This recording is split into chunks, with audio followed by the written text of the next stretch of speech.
9.8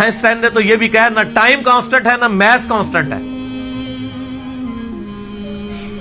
speed of light یہ constant ہے، لیکن وہ بھی اس سے اسکیپ نہیں کر سکتی. اور سپیڈ آف لائٹ آپ کو پتہ ہے کتنی ہے؟ 300,000 یعنی 3 لاکھ کلومیٹر ایک سیکنڈ.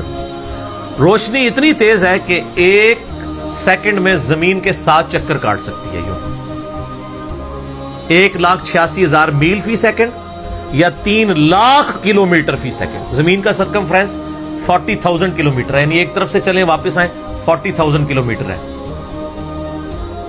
تو ایک سیکنڈ میں روشنی زمین کے 7 چکر کاٹ سکتی ہے. اسی لیے کائنات کے فاصلے جو ہیں وہ روشنی کے اعتبار سے ماپے جاتے ہیں. یہ اتنے لاکھ نوری سال، اور ایک نوری سال ہی بہت زیادہ ہوتا ہے. 1 لائٹ ایئر یہ ہے کہ روشنی ایک سال تک اسی رفتار سے چلتی رہے تو جتنا فاصلہ طے کرتی ہے. وہ تو آپ میرا ہوئیز اللہ والا لیکچر دیکھ لیں، مسئلہ 60، اس میں میں نے پھر بتایا کہ کائنات کے فاصلے کتنے ہیں. تو آج ہم بلیک ہول کے اوپر بات کر رہے ہیں. تو وہ بلیک ہول کا ان کا ایک کانسیپٹ تھا کہ ایسا اگر ہو تو ہو جائے گا. پھر سائنٹسٹ نے اس پہ کام کرنا شروع کیا. آپ ہسٹری دیکھیں کرتے کرتے 3-4 سال پہلے سے انہوں نے ابھی وہ اس کے اوپر یعنی دنیا میں جتنی ٹیلیسکوپس تھیں بڑی بڑی 8 ٹیلیسکوپس انہوں نے فٹ کی، جو کئی یعنی سالوں تک وہ امیج لیتی رہی ہیں. وہ امیجز جوڑ کے تو انہوں نے بہرحال ایک بلیک ہول ایسا دریافت کر لیا ہے کہ جو واقعی جہاں پہ یہ پوری کہکشائیں بھی غائب ہو جاتی ہیں. اور یہ فزیکلی اس کی ویڈیو بھی انہوں نے منظر عام پہ لے آئے. تو سر یہ تو کریشن ہے نا جی، اصل تو ان ساری چیزوں کے پیچھے کریٹر ہے. God is the only explanation of all the physical phenomena in this universe. Science تو صرف آپ کو چیزوں کی نو ہاؤ دیتی ہے، جو پیچھے ول آف کریٹر ہے، ول آف گاڈ ہے. ظاہر سائنس تو وہ پھر آئنسٹائن نے خود ہی کہہ دیا نا کہ science without religion is lame and religion without science is blind. تو یہ بلیک ہول کی دریافت بہت بڑی دریافت ہے. باقی جو لوگ اس کو دھکے سے وہ قرآن پاک کی آیات میں فٹ کرنے کی کوشش کرتے ہیں وہ ساری ہماری اسیسمنٹس ہیں. اس طریقے سے ایک جس طرح سورۃ الواقعہ میں آیت وہ لے کے آتے ہیں نا، فلا اقسم بمواقع النجوم وانه لقسم لو تعلمون عظیم. میں قسم یاد فرماتا ہوں ان جگہوں کی جہاں پہ ستارے ڈوبتے ہیں، اور کاش تم جانتے ہوتے کہ کتنی بڑی قسم ہے جو ہم نے یاد فرمائی ہے. تو بعض لوگوں نے اس آیت کو بلیک ہول کے ساتھ ریلیٹ کیا کہ ستاروں کے ڈوبنے کی جگہ وہ بلیک ہولز ہیں جہاں پہ پوری کہکشائیں غائب ہو جاتی ہیں. مے بھی ایسا ہو بھی سکتا ہے. جو پرانے مفسرین ہیں وہ اس کو ستاروں کی منازل کہتے ہیں. تو میرا موقف یہ ہے کہ قرآن پاک کی آیات آفاقی ہیں.